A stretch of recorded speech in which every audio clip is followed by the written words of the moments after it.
اس کے بعد دوسرے نمبر پہ سب سے زیادہ ٹائم ویسٹ کروانے والے کون لوگ ہیں؟ کھلاڑی. سمجھ رہے ہو؟ پہلے میچز ہوتے ہیں گھنٹوں گھنٹوں, اس کے بعد ان پہ کیا چلتے ہیں؟ تبصرے. پاکستان کیوں ہارا, ایکچولی یہ ہوا تھا, اس نے جو ہے نا وہ فیلڈنگ میں تھوڑی سی,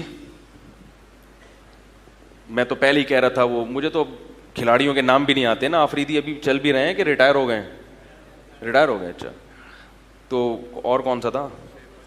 شعیب ملک, شعیب اختر, اسپیڈ اختر نام رکھا ہوا تھا لوگوں نے اس کا. تو وہ جناب آج کل اصل میں اس کی کمر میں پین تھا, اصل میں یہ تھا فلانا ڈیم. چھوڑو یار, گیند اور بلے کا ڈنڈے سے گیند اٹھا کے باہر پھینک دی, نکل گئی ٹھیک ہے, نہیں نکلی تو ہار گئے. کیا ہو گیا اس میں؟ اتنا کیوں اس کو سر پہ مسلط کر رہے ہو؟ اتنا کیوں عزت ذلت کا معیار سمجھ رہے ہو؟ بھائی کرکٹ میں ہوتا ہے کیا ہے, گیند اٹھا کے لائے گا, وہ 3 ڈنڈے کھڑے ہوئے ہیں, اس کا دل چاہے گا ان 3 ڈنڈوں کے اندر میں گیند جائے, اور سامنے جو ڈنڈا لے کے کھڑا ہوا ہے وہ کہے گا نہیں گیند کو اٹھا کے کہاں پھینکوں, تو کبھی پھینک دیتا ہے کبھی نہیں پھینکتا.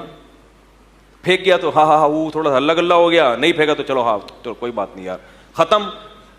لیکن ایسا نہیں ہے, اس کو پتہ نہیں کیا سمجھتے ہیں. انڈیا پاکستان پہ کوئی بارڈر پہ جنگ ہو رہی ہو, اس میں اتنے جذباتی نہیں ہو جاتے. گیند اور بلے کے ساتھ آپ کے ایسے جذبات, خدا کی قسم اس کے بارے میں قیامت کے دن سوال ہوگا. لہذا خلقتم, اس کے لیے اللہ نے تمہیں پیدا کیا تھا. افحسبتم انما خلقناکم عبثا, اللہ قیامت کے دن کہتے ہیں میں پوچھوں گا کیا تم نے یہ گمان کر رکھا تھا ہم نے تم کو بیکار پیدا کیا ہے؟ ان فالتو چیزوں میں اتنی دلچسپی. افحسبتم, بھائی مسجود ملائکہ ہے, انسان کو دنیا میں لانے کے لیے انتظام کیا گیا ہے, یہ اتفاق سے پیدا نہیں ہوا. پوری کائنات انسان کے لیے سجائی گئی ہے, پوری کائنات انسان کے لیے بنائی گئی ہے. پھر جب پیدا کیا فرشتوں کو اعتراض ہوا کہ کیوں, اللہ نے کہا اعلم ما لا تعلمون, اس کے بارے میں وہ کچھ جانتا ہوں جو تم نہیں جانتے. پھر فرشتوں کو حکم دیا اس کو سجدہ کرو, بہت عظیم مخلوق پیدا کر رہا ہوں. فرشتے جب یہ دیکھتے ہوں گے کہ کرکٹ کے چھکوں پہ کیسا 2 فٹ اچھل رہے ہیں یہ پوری قوم, اور چوکوں اور چھکوں پہ جناب ایسے ان کے جذبات, کسی کو ہارٹ اٹیک ہو رہا ہے, کوئی بے ہوش ہو رہا ہے, کوئی خوشی سے پاگل ہو رہا ہے, کسی کے آنکھوں سے آنسو نکل رہے ہیں, تو فرشتے کہتے ہوں گے اللہ اس کو سجدہ کرایا تو نے, اس سے زیادہ مہذب تو ہم ہیں. نسبح بحمدک ونقدس لک, جو ہر وقت باوضو ہو کے تیری حمد و ثنا کرتے ہیں, اس کو بنا دیا تو نے مسجود ملائکہ. اللہ کو پتا تھا ایسے لوگ ہوں گے, اس لیے اللہ نے کہا اعلم ما لا تعلمون, میں جانتا ہوں جو تم نہیں جانتے. کیا مطلب؟ اس کے علاوہ بھی کچھ لوگ ہوں گے, سارے ایسے نہیں ہو جائیں گے. تو اس لیے میرے بھائی سارا دن انہی فضولیات سے فرصت ملے گی تو اللہ کے پیغمبروں کی دعوت سننے کا ٹائم ملے گا آپ کو. انہوں نے کیا کہا ہے, ہم کیوں دنیا میں آئے, کیوں پیدا ہوئے, ہم سے کن باتوں کا قیامت کے دن سوال ہوگا. ان سوالات کی تیاری کے لیے ٹائم نہیں ہے, سننے کے لیے ٹائم نہیں ہے, تو تیاری کے لیے کہاں سے ٹائم ہوگا. یہی وجہ ہے کہ بڑے بڑے فنکار اور گلوکار ہم نے دیکھے ہیں کہ جن کو جب سمجھ میں بات آئی تو انہوں نے شوبز کو ہمیشہ کے لیے چھوڑ دیا.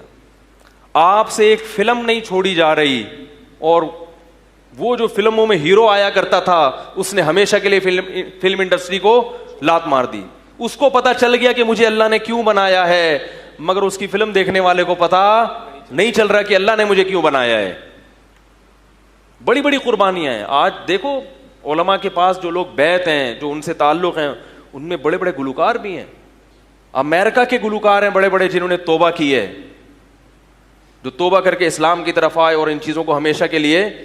خیر سعید انور کو دیکھو, کھلاڑی تھا نا بہت بڑا, ایسی توبہ کی ہے کہ اب اس کا نام بھی کہیں پلیئر کے طور پر بولتے کیوں نہیں. اور بھی بہت سو نے توبہ کی, مگر کی تھوڑا تھوڑا ٹچ میں. چلو اچھا ہے, اللہ ان کی مغفرت کرے, کوئی کوتاہی ہے تو اللہ معاف کرے, کچھ تو آئے. لیکن سعید انور جو ہے نا کھلاڑی, انہوں نے پلٹا کیسا کھایا ہے, بولو بھائی. چھوڑ دو, توبہ کی ہے تو بس سب کچھ.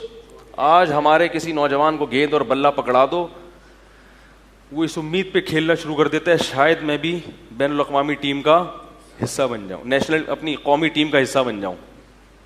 ہمارے محلے میں ایک صاحب تھے, وہ ٹیم میں شامل ہونے کی کوشش کی, اس نوجوان نے بہت محنت کی, فٹ بالر تھا وہ, تو جو فٹ بال کی جو ٹیم ہے نا وہ چاہتا تھا میں اوپر سطح پہ جاؤں. کئی سال اس نے فٹ بال میں لگائے, ایکسرسائز, اور اتنا بہترین فٹ بالر بن گیا تھا, مگر اس کی سلیکشن نہیں ہو سکی, تو مینٹلی کیا ہو گیا, سیٹنگ آؤٹ. تو اس سے کوئی بولے کہ بھائی تم تو کرکٹ کی زیادہ ہمارے یہاں ملک میں ویلیو ہے فٹ بال سے, اس سے کوئی پوچھے کہ تم تو فٹ بال میں جا رہے تھے, نہیں جا سکے, تمہاری سیٹنگ آؤٹ ہو گئی. ہم ایسے کھلاڑیوں کو بھی جانتے ہیں جو اوپر تک پہنچ چکے تھے مگر انہیں چھوڑ دیا بالکل. تو جب بات سمجھ میں آ جاتی ہے تو بادشاہ چھوڑنا بھی آسان, کھیل چھوڑنا یا فلم انڈسٹری سے توبہ کرنا یہ تو بہت بات کی چیز ہے, وہ بادشاہ سے بھی توبہ کر لیتے ہیں اگر ظلم کر رہے ہوں. اور جب بات سمجھ میں نہیں آتی تو میرے بھائی پھر دیکھتے رہو سارا دن ٹی وی کے آگے کرکٹ کے میچ. اور جب میں بیان کرتا ہوں تو بولتے ہیں ان مولویوں کو پتہ نہیں کیوں تکلیف ہوتی ہے ہمارے کرکٹ دیکھنے سے. میرا بیان ہوا تو اس پہ ایسے ہی کمنٹس آئے تھے لوگوں کے کہ مولویوں کو پتہ نہیں کیوں تکلیف ہو رہی. ہم اگر ملک کی محبت میں کرکٹ کے میچ دیکھ رہے ہیں تو کیا جا رہا ہے, ملک کی محبت میں تم اپنا ٹائم ویسٹ کر رہے ہو. سمجھ رہے ہو کیا کر رہے ہو, اپنا ٹائم ویسٹ کر رہے ہو. کہہ رہے ہیں اس میں کون سا ناجائز ہے, کیا ٹائم ویسٹ ہو رہا ہے آپ کا بہت زیادہ. کوئی ویژن بناؤ, کوئی مقصد بناؤ, اس مقصد تک پہنچنے کی کوشش کرو, اور اس مقصد کے درمیان میں جو بھی چیز رکاوٹ بنے گی اس رکاوٹ کو اپنے راستے سے ہٹا دو. بولے ہم نے یہ ہدف ہے, یہاں تک پہنچنا ہے, اس میں کرکٹ رکاوٹ بن رہا ہے اس کو لات مار دو, اس میں ڈرامے فلم میں رکاوٹ بن رہے ہیں ہٹا دو اس کو راستے سے. اور اگر کوئی ویژن ہی نہ ہو, کوئی مقصد ہی نہ ہو, پھر دیکھو بھائی, کیونکہ پھر تو لائف کو انجوائے کرنا ہے تو پھر کرکٹ بھی دیکھو, فلمیں بھی دیکھو, بلکہ میں کہتا ہوں پھر گٹکے بھی کھاؤ, اور پھر تھوڑا سا سٹے مٹے بھی لگاؤ, اور پھر پینے پلانے کا جو لوگ کہتے ہیں, میں نہیں پیتا الحمدللہ, جو پینے والے ہیں وہ کہتے ہیں پینے میں جو مزہ ہے وہ کسی اور چیز میں نہیں ہے, وہ پھر پیو. کیا کرو بھائی, پیو, پھر اس میں بہت مزہ آتا ہے, سنا ہے. ٹھیک ہے, تو پھر تمیز سے مزے اڑاؤ نا. پھر یہ کیا آدھے تیتر آدھے بٹیر. قرآن مجید میں اللہ تعالیٰ کے ارشاد ہے, قد افلح المؤمنون الذین هم فی صلاتهم خاشعون والذین هم عن اللغو معرضون. مومنین کامیاب ہو گئے جو نمازوں میں خشوع پیدا کرتے ہیں اور لغویات سے اعراض کرتے ہیں. لغو کام جس کا نہ دین کا کوئی فائدہ نہ دنیا. میں آپ کو انٹرٹینمنٹ سے یا تفریح سے منع نہیں کر رہا, ٹائم ویسٹنگ سے منع کر رہا ہوں. تفریح وہ کرو جو صحت کے لیے بھی اچھی ہو اور اس میں کچھ نالج بھی ہو آپ کو. کرکٹ کی نالج سے کوئی فائدہ نہیں ہے. ایک صاحب کہہ رہے ہیں مجھے سب پتا ہے کہ ظہیر عباس نے کتنے چھکے مارے تھے, میاں داد نے کتنی سینچریاں بنائی تھیں, اور پوری رپورٹیں پرانے پلیئر کے بارے میں بھی سب کا پتا ہے. ایسے لوگ ہوتے ہیں, اتنی دلچسپی ہے کرکٹ سے, جو پوچھو بتائیں گے.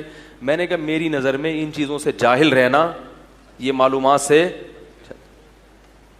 ہم بھی بڑے کرکٹ کے کھلاڑی رہے تھے مگر اب نام بھی کھلاڑیوں کے معلوم نہیں. میں نے جب وہ آفریدی صاحب جامعۃ الرشید آئے نا تو میں نے بیان کا, میں نے کہا وہ پورا نام ان کا کیا ہے, شاہد آفریدی. تو مجھے پورا نام معلوم نہیں تھا. میں نے کہا پورا نام آپ لوگوں سے پوچھا تو اس پہ کسی نے کمنٹس کیے یہ مولوی بہت فنٹر بننے کی کوشش کرتا ہے, ایسا گھنا بن رہا ہے, اس کو شاہد آفریدی کا نام ہی نہیں پتا. اس کو نہیں پتا تھا کہ ہم واقعی اتنے بیوقوف ہیں کہ ہمیں نام معلوم نہیں ہے, واقعی نام معلوم نہیں ہے ہمیں. کیونکہ جب ہم نے کرکٹ کو چھوڑ دیا, کرکٹ کھیلنا برا نہیں ہے, کھیلو, آپ میدان میں جا کے کھیلو, ایک کھیل ہے, ایک جائز تفریح ہے.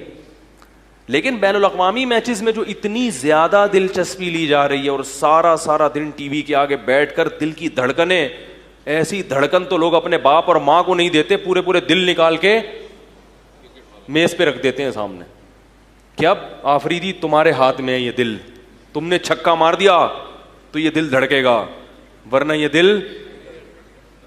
اتنا باولا ہونے کی ضرورت بولو بھائی نہیں. ٹائم ویسٹنگ ہے, حلال حرام کی بات نہیں ہے, کرکٹ کو ناجائز کوئی بھی نہیں کہے گا, لیکن ایسی چیز میں ٹائم کیوں ضائع کر رہے ہو جس کا نہ دین کا فائدہ نہ دنیا. تو آپ جائز تفریحات میں وقت لگائیں, اس سے کیا ہوگا, اس کے دنیا کے بھی فائدے اور